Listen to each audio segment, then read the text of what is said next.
So what can you tell us about this alleged breach? So what we have found in the course of very lengthy reporting is that the freeze out by the US in particular of Huawei was driven in part by an incident that happened in Australia in 2012. The US and Australia, along with other countries that make up the Five Eyes, the UK, Canada, and New Zealand, regularly share intelligence with each other.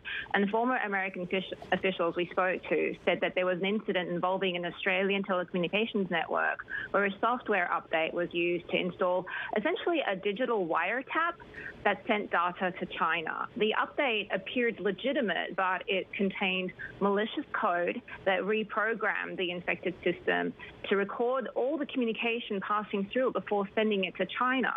And after a few days, the malware actually deleted itself. So there was a very clever self-destruct mechanism embedded in the update.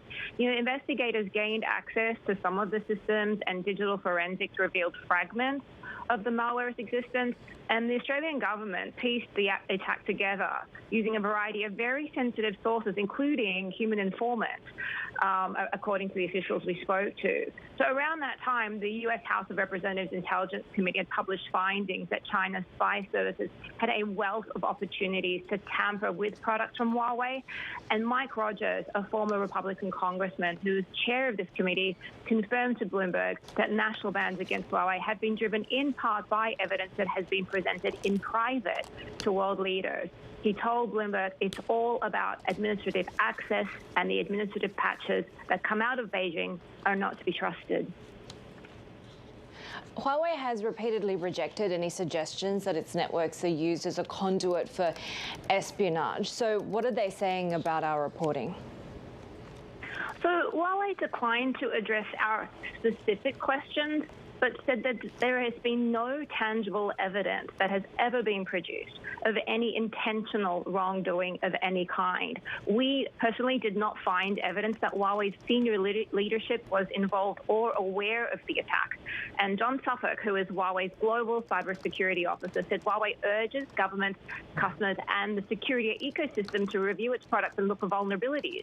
The issue here is that Huawei has said that patches are not pushed at will, and that Huawei has no control or say when an operator decides to patch or upgrade their network. But by the nature of the agreement that Huawei has with the telecommunications network, there's essentially an open channel where these updates just happen automatically.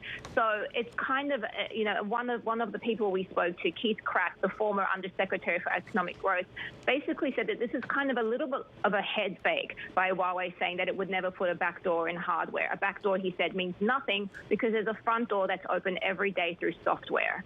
The Chinese obviously have told us that they reject our reporting. China's Ministry of Foreign Affairs told us in a statement that China opposes and would crack down on any form of cyber attack and internet espionage, and considers this part of Australian slander on China.